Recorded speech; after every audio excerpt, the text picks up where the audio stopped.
So today I'm going to show you how to make the 3 garbage bag witches. I don't know how to describe it, but supplies. These are just the garden wire,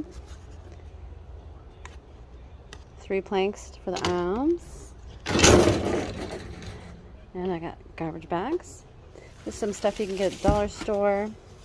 And I had these hats from last year that I think look pretty. And duct tape.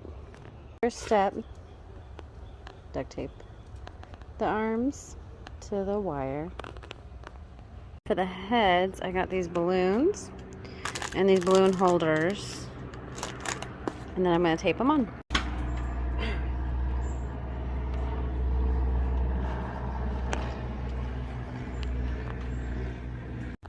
So one of the heads popped overnight because I don't know what I did wrong,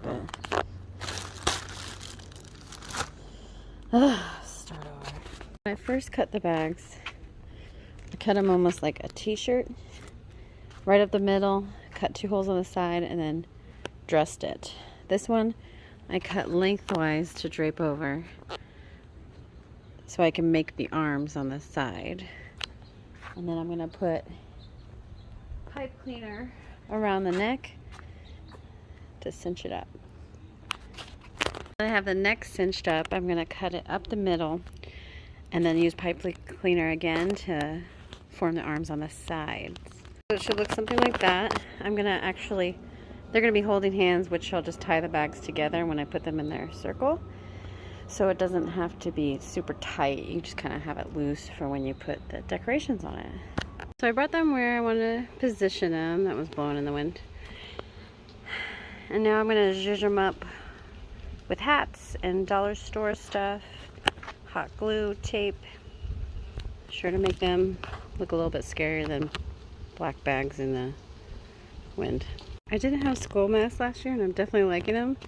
Also because they're going to light up and it's going to look really cool at night above their fire, which I have to make also. Where when you're doing a project and you have to make multiples, there's always the good ones and then the one who just doesn't want to do anything I ask it to. I anchored it to the tree, then I anchored it forward, then his head went back, then his head went forward, and I give up. Here's the finished look. Mox! I got that bubbling cauldron on Amazon. Underneath is a light. It looks like fire. So I'll show you guys what it looks like at night.